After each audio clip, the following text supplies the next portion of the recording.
मानस श्रृंखला में आज का विषय भीख। मांगने का अर्थ है भीख। चाहे आप अनुरोध करके मांगे, चाहे डंडे के जोर से, जिसे लेकर वापस लौटाना नहीं पड़े, जो साधारण शिष्टाचार का अंग नहीं हो, वही भीख है।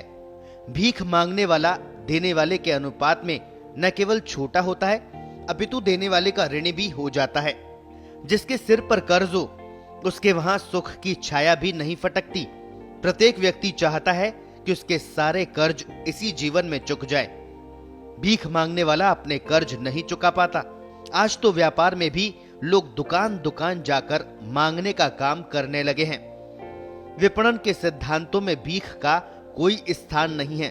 वैसे मांगना तो ईश्वर से भी नहीं चाहिए।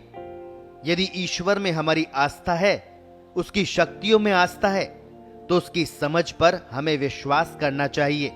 ईश्वर को मालूम है कि हमारी आवश्यकता क्या है और हमारी पात्रता क्या है। यदि उसको ये भी नहीं मालूम, तो उसके पास जाने की जरूरत ही क्या है। जिसकी ईश्वर में आस्था नहीं है और जो स्वाभिमानी है, उसको भी भीख मांगना शोभा नहीं देता। उसके स्वाभिमान को ठेस लगती है।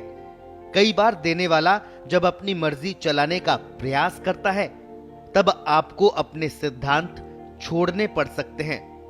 भीख मांगने की पात्रता भी महत्वपूर्ण है। ईश्वर को देना ही है तो बिना मांगे ही देगा, नहीं देना होगा तो मांगने से भी नहीं देगा। यदि मांगने से दे सकता है, तो फिर उससे कोई छोटी चीज क्यों मांगे? उसकी शरण ही क्यों नहीं मांगे? जहां सभी मांगे समाप्त हो जाती है, उसकी कृपा मांगे, जिससे आस्था बलवती बनी रहे और हमारा व्यक्तित्व भी छोटा ना हो। आज भीख मांगना एक व्यवसाय हो गया है। पेट भरने के लिए भिखारियों की संख्या बढ़ रही है। रिश्वत भी भीख है। डंडे के जोर से लेने वाले का अहंकार इतना बढ़ जाता है कि उसको इसका भान ही नहीं रहता।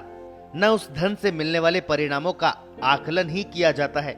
हमारे यहाँ कहावत है, चोरी का माल मोरी में। बलात् प्राप्त किए गए उस धन से घर की सुख, शांति, संपन्नता का लगातार हास होता है। रोग शोक को भी निमंत्रण मिलता ही रहता है। जीवन सदा आपदाओं से घिरा रहता है। भीख लेने वाले का व्यक्तित्व समय के साथ छोटा होता चला जाता है। उसकी छवि धूमिल होने लगती है। इस बात को दबाने के लिए उसका अहम बढ़ता है। वह ग्लानि को पचा नहीं पाता। उत्तरोत्तर नकारात्मक भावों की बढ़ोतरी होती है। जो व्यक्ति ऊपर से दहाड़ता दिखाई पड़ता है, भीतर उसका खोखलापन उजागर हो जाता है। ऋणी व्यक्ति स्वयं से भी दूर भागता है। कहीं कोई अप्रिय घटना परिवार में हो जाए तो उसे झकझोर देती है। सच्चाई को फिर भी वो स्वीकार नहीं करता। ईश्वर की मर्जी कहकर टालने का प्रयास करता है। सब कुछ होने के बाद भी मन में भीतर सुख का अनुभव नहीं करता। जो मिला उसे भोग नहीं पाता। उसका साहस दुर्बल हो जाता है। केवल अल्प ज्ञानी ही इन स्थितियों में प्रसन्न रह पाते हैं।